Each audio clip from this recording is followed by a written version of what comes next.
There's a specific dollar amount sitting in a bank account somewhere in America right now. And the man who just crossed it doesn't know why his nervous system feels different. He doesn't know why strangers treat him slightly better, why his options quietly multiplied overnight, why doors that used to be walls just opened. Nobody told him the levels are real. Nobody tells anyone. Here's the thing about money nobody says out loud. It doesn't just change your bank balance. It changes your biology, your social status, the literal legal system you live inside. There are 7 levels. You are already on one of them. The question is, do you know which one? And do you know what's actually keeping you there? Your rent clears. Your subscriptions renew. Your fridge is full. From the outside, you look fine. From the inside, there's a low hum you can't turn off. A background frequency of financial dread that never fully goes away. Even on payday, you have a job. You have a salary. What you don't have is margin. One bad month, a transmission, a root canal, a layoff, and the whole architecture collapses. The Federal Reserve's 2023 survey of consumer finances found the median American family holds roughly $8.00 in liquid financial assets. Not net worth, not home equity. Liquid. Accessible, usable today. You're not broke, you're exposed, and there's something darker happening that you can't see yet.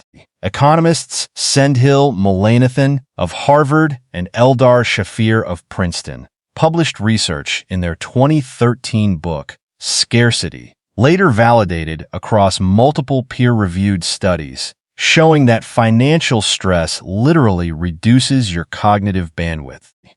Not metaphorically.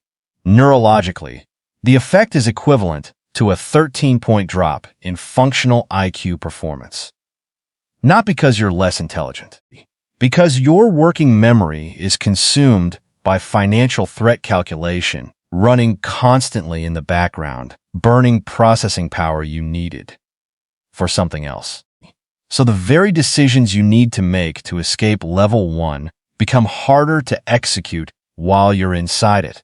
This is not a motivation problem. This is a measurable cognitive load problem, and the only way out isn't discipline. It's crossing one specific threshold, a number that changes the math entirely. You got a raise, maybe a promotion, maybe a better job. For about 6 months, life genuinely felt different. Then something quiet and automatic happened. The apartment got nicer, the car got newer, the dinners got more expensive. The Starbucks habit became a daily ritual. Instead of a treat, your income went up. Your savings did not. Welcome to the hedonic treadmill. Psychologists Philip Brickman and Donald Campbell first described this mechanism in 1971, later supported by decades of replication studies. The core finding: the human brain returns to a stable emotional baseline within 6 to 12 months of any major positive change, income included. Every raise triggers an unconscious lifestyle upgrade that absorbs the gain. You are running faster. The machine is keeping pace. And here's what makes level 2 uniquely dangerous. You look wealthy. To your friends, your family, your coworkers. On paper, home equity, a 401k balance, you might even feel wealthy. The Fed's 2023 data puts median American family net worth at around $192,000. Sounds healthy. But strip out the primary residence. Strip out the retirement account locked behind a decade of tax penalties. What remains, liquid, deployable, compounding, is less than $8,000. Paper rich. Cash poor. Wealthy enough not to grind. Poor enough to never invest. The invisible ceiling at level 2 isn't income. It's identity. The treadmill doesn't care how fast you run. It just speeds up to match. And somewhere between level 2 and level 3 is a threshold. A specific number. One that most people cross without realizing what just changed on the other side. The first $100, 00, is the hardest money you will ever make. not because of the math. Because of the identity shift required to get there. Something happens when you cross $100. 0 in invested net worth. Not paper net worth, not home equity, not a 401k you can't touch. Invested, deployed. Working the compounding mechanics shift from theoretical to visceral. Fidelity's internal data, referenced in multiple personal finance analyses, shows that the journey from $100,000 to $1,000 0 takes the average investor 4 to 5 times less time than the journey from 0 to $100,000. At identical savings rates and market returns, same person, same income, the math accelerates on its own. You're not just saving anymore. You have an engine, but reaching $100,000 requires something most level 2 people never do, an identity audit. Because you cannot execute level 4 financial behavior while holding a level 2 self-image. The behavior follows the identity, not the other way around. You start asking a different question about every financial decision, not can I afford this? That's level 1, not do I deserve this? That's level 2. The level 3 question is this a decision the person I'm becoming would make? That question rewires the treadmill. The $100,000 threshold isn't just financial. The Mullainathan and Shafir research implies that once a genuine liquidity buffer exists, the cognitive bandwidth previously consumed by financial threat begins freeing up. The scarcity brain quiets, not because the danger is gone, but because the buffer is real. For the first time, you can think clearly enough to see what level 4 actually looks like. Something has shifted. You can feel it, but you can't fully explain it. Banks call you back the same day. You have a relationship manager now, a title that never existed in your vocabulary at level 1. Mortgage offers arrive with rates your level 2 friends aren't being quoted. The financial products available to you have quietly upgraded. This isn't preferential treatment by individual bankers. It's institutional structure. Banks segment their customer base by wealth tier. This is documented practice, not speculation. At lower wealth levels, the most profitable products for the institution are high APR credit products, overdraft facilities, and balance transfer fees. At higher wealth tiers, private banking divisions offer preferential mortgage rates, priority underwriting, and investment access that simply isn't available through standard retail channels, same institution. Tiered product architecture. Different you. The legal system operates on a similar gradient, not by design, but by resource access. A 2011 study in the journal Law and Society Review found measurable differences in case outcomes correlated with quality of legal representation, which is itself a direct function of financial capacity. Access to specialist counsel, expert witnesses, and extended litigation timelines creates outcomes that diverge significantly across wealth levels. Not because the law is written that way, but because execution requires resources. This is level 4's specific moral weight. You are now on the favored side of an institutional divide that is real, measurable, and largely invisible to everyone below it. Most people at level 4 don't think about this. Some do. Some find the discomfort useful because the real trap of level 4 isn't philosophical. It's biological, it's medical. In the United States, medical costs are the leading driver of personal bankruptcy.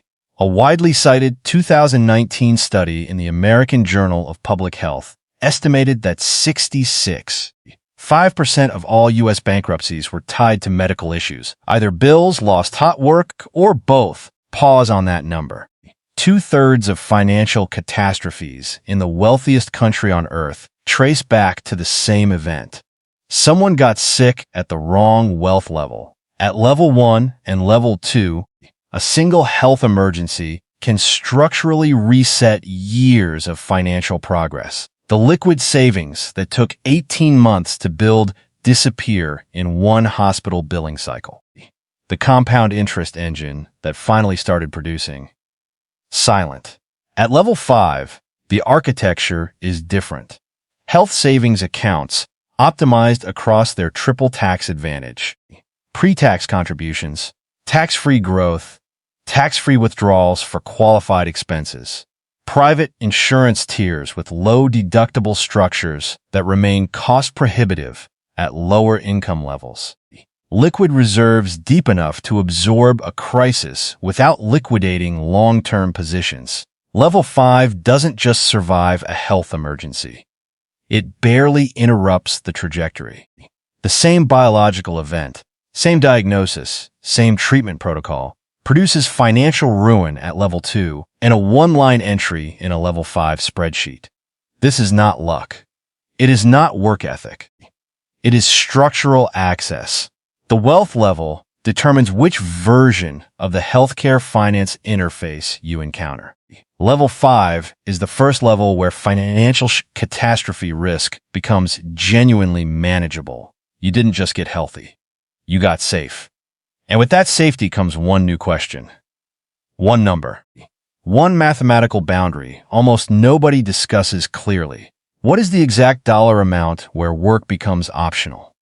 3 finance professors at Trinity University, Philip Cooley, Carl Hubbard, and Daniel Walds, publish a paper in the Journal of the American Association of Individual Investors analyzing historical portfolio survival rates across different withdrawal strategies.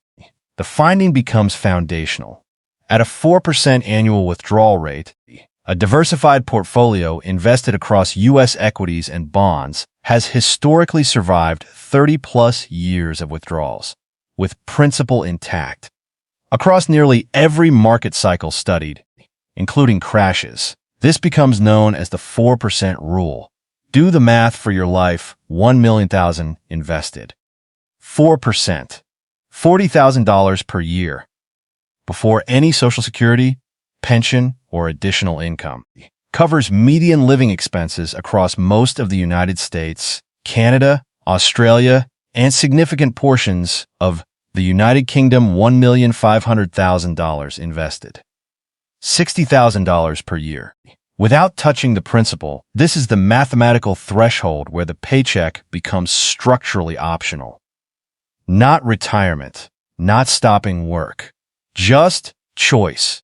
The alarm clock becomes voluntary. Less than 8% of Americans ever cross this line. Not because the math is impossible, because the math is rarely framed this concretely, this early, for people at level 1 and level 2. By the time most people encounter the 4% rule, they're in their 50s, optimizing for a finish line rather than building toward a threshold in their 30s. At level 6, your money works harder per day than you do. The compounding engine that started at level 3 now produces meaningful monthly income without your active input. The portfolio is self-sustaining. And that is when level 6's heaviest question lands. Not, how do I survive? But, what was I actually working toward? You are no longer making financial decisions. You are making architectural decisions at $5 million and above in investable net worth. The mechanics of wealth management change category entirely. This isn't a difference of degree.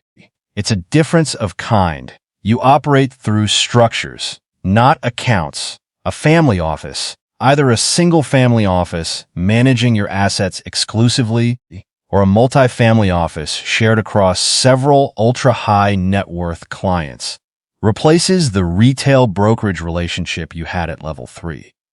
Staffed by tax attorneys, estate planners, investment strategists, and risk managers. Optimizing not for this year's returns, but for generational continuity. Legal tax structures at this level are sophisticated and entirely within current law. Stepped-up basis provisions, grantor trusts, qualified opportunity zone investments, charitable vehicles that simultaneously reduce tax liability and fund philanthropic goals. These mechanisms are public, documented, and available, but practically accessible only at this asset level because the setup costs and minimum investment thresholds exclude everyone below. The money has its own life cycle now, independent of yours. And this is level 7's specific quiet burden, the one that nobody discusses because so few people ever arrive here to describe it. The decisions you make now will outlive you. The trust structures you establish will govern distributions to people who haven't been born yet.